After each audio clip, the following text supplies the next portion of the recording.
right, let me give a little quickie about this movie, right? So I love this movie. I can't even remember, honestly, how I found this movie. I was just like browsing the top anime movies of all time, I guess, and I stumbled upon it. It's by the same director of another anime that I really liked, Anohana. I think it's awesome. I think it's a really great, touching story. I think the animation is really well done. I think there's a lot of good comedies, a lot of really heartfelt moments. And I've touted this before, but this is in fact my favorite anime movie of all time. I'm a huge fan of this movie. I love it a lot. And I hope you guys liked it too. What are we thinking about it, everybody else? Yeah, do you remember anything about this movie? Jackson, can you give a brief little, super quick little synopsis of the film for us? Oh, I'd love to. So basically, we've got our main protagonist who's a college student. She meets a wolf man, who she later finds out is a wolf man, who was attending some classes in her college. They start dating, whatever. They bang. As a wolf, he's a wolf. Why and they bang. is he a wolf, though? Why the fuck do they bang while he's a wolf? Because, as you said, it's like trying to represent that she like fully accepts him for who he is. Anyways, moving on with that. But it's so strange to see visual. Dude, it was really. She wanted that dog happened. dick, okay? She wanted that doggy dick, boy. She's down bad. But anyways, yeah, they have two little kids. The dad fucking dies in a sewer or something trying to chase a bird. I guess he like fell down or something, or like drowned maybe and got washed up. We're unsure exactly what happened, but then he gets fucking thrown into a dump truck in front of her, and it's like horrible and tragic. She starts to like raise the kids.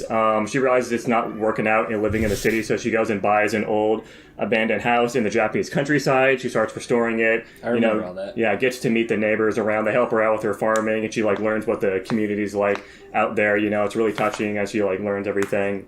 Her kids grow up. We get to watch them, grow up through their school days, and we find out after a tragic accident, when they're, it's like it snowed out a bunch. They go on like a little fun romp. One of the kids falls into the fucking ice cold river and bonks his head, and it basically just like does a complete 180 of his personality. At that point, he starts, becoming more of his wolf side. As we watch the daughter, she starts becoming more of the human side. So they kind of like flip-flop, because initially you'd expect Yuki, the son, to be the human, because he's like just so scared and timid all the time. You expect the daughter to be the wolf because she's so crazy. But then it defies expectations, but I think it's cool. And then eventually we see Yuki drop out of school. He starts like talking to some fucking fox in the forest.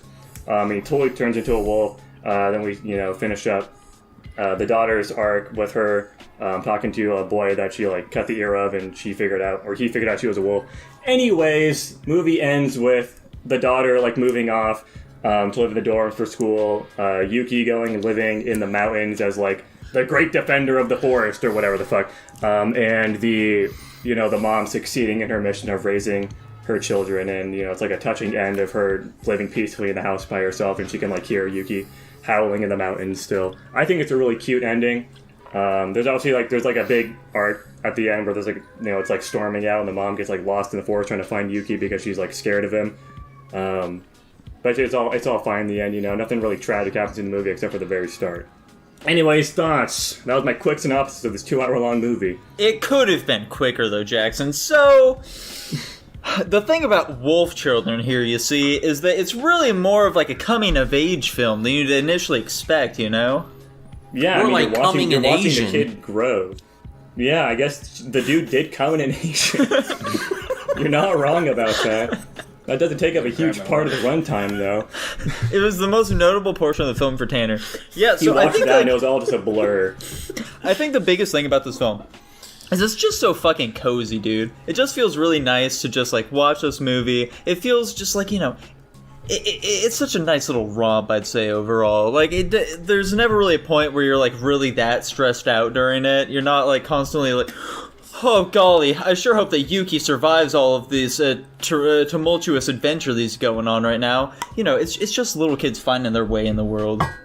Yeah, honestly, I think except for that time when you do think he's gonna die. Oh yeah, you thought he was gonna die. Smashed his head in the river. I sure did. You watched the I thought they movie were before. This is the second time you've watched it, Nico. You fucking cheater. But yeah, honestly, I think a big testament to this movie. Even though it's like relatively slow paced, I'm pretty sure. I don't really feel like it's boring at any point. Like there's always something going on, at least to me. I feel like it's supposed to be slow. Yeah, it's like you're raising children. However, as I always say on here, that you guys fail to remember, just because something's done on purpose doesn't mean that it was done well. However, I do think it was done well in this film. Perfect. I think it's well made. Honestly, I don't actually have all that many thoughts on this movie. I think it's a nice little film. It's cute and cozy, like you guys said. And that's kind of all I have to say about it. It's fair, I guess. I mean, if you don't have anything negative to say, I suppose. Yeah, I don't really have anything like super negative to talk about it. There's like CG, obviously, that looks pretty rough at the start. But once they move into the countryside, you really don't see any of that at that point. It's all just well done 2D animation. It's fucking beautiful. There's some really clever shots in it as well. Like, you know, the snow scene was really pretty to watch. When Yuki was running along, or what the fuck is his name? Yuki? I don't know what the name of the kids are, to be honest. I think the dude's name is Yuki. When he's like running along with his master in the woods, I think that's another gorgeous scene. When the fucking kids are like growing up and it's like showing them through the grades, that's a really, really well done shot. I love that. Oh yeah, that one's sweet. The movie's really inventive with a lot of its shots for how like benign the movie is, I think, in which, you know, really elevates it a lot. Also, another one, this is the one that something you guys probably missed. I don't even know if it's intentional, honestly. But when the daughter, I just totally fucking forgot what her name is having like her final moments with whatever the guy's name is in the school. Yeah, little boy. And you see like you see the curtain go over her face, and then she like turns into a wolf when she does the reveal that she is, you know, actually like a wolf to him. And then it goes over her face again, and she turns back into human. It goes over her face one more time, which kind of makes your brain think she's going to turn back into a wolf. But no, it doesn't. She stays as a human, you know, representing the fact that she, like, wants to be a human in the end. Which I think is a cool touch that I don't know if you guys noticed, but I thought I'd point it out. It is a cool touch. I didn't really notice that initially. However, Jackson, that segues really well into a main complaint that I have of this film. It's really not that big of a deal, you know, but at the same time, the fucking little boy, okay? That fucking child, his big complaint that he's spewing from his heart, you know? It's so fucking stupid. I think it's really dumb, where he's like, I really want to, like, leave this place. I want to move away, because my mom, she's gonna have another child, and he's gonna take all the limelight away from me, and I just can't handle that, man. Dude, his mom's a fucking gold-digging bitch. She's literally just having kids for the money. We haven't seen that, Jackson. It's totally implied, though, man. There's no way some fucking rich chick like that, like, is immediately just going and dating some other dude after having a kid isn't. Like, that's the implication. Basically, like, the only thing that we've seen of his mom in this whole last movie was her complaining to the school board about her child having, like, a big old cut on her ear, okay?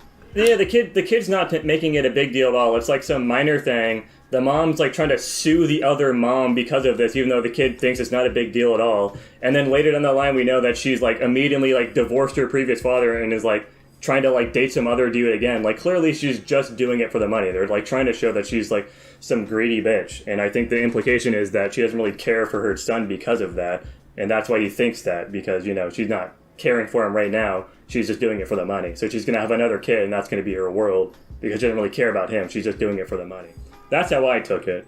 I don't know, man. I definitely feel like we could have used a bit more interaction between the two of them, especially since it doesn't really feel like they're that close of friends at this point, you know? I just would have liked a little more out of them. Just like a couple more interactions here and there, man. Okay.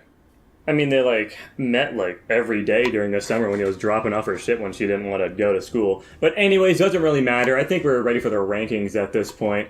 I'm going to start us off. This is easy S+ tier for me, honestly. I adore this movie. I really can't find many complaints for it at all. I love watching this movie a lot.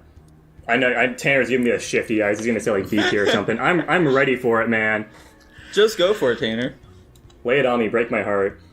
I'm going to give it an A+. A+? That's better than expected, man. Appreciate it. Nico, what are you thinking? Yeah, you know, Jackson, here's the thing, okay? There's something that we had to mention to Dylan previously with films like Surf's Up, okay? Just because you can't think of, like, a flaw in a film or anything like that. But I can think of so many positives. I think the art direction's awesome. I think Nico. No one cares. Give us your ranking. I think the voice acting's really good. I think the direction, the pacing is all really stellar. I think it's really good comedy. It's not just because I can't think of anything negative. It's because I think of so many positive things. I love this movie. Don't fucking give me the Surf's Up treatment, you son of a bitch. Fucking give it a C tier already. I'm definitely not giving it a C tier. I'm also giving it an A+. I'm just saying, dude. I'm just saying, okay? I was gonna say it's an easy. Okay, I actually don't have the website pulled up right now to look at the rankings on the fly here. We are looking at an S- with an S plus and 2 A pluses. So that's fine with me. That still lands us in an S tier. That's good on my book, baby. That's all I wanted, honestly.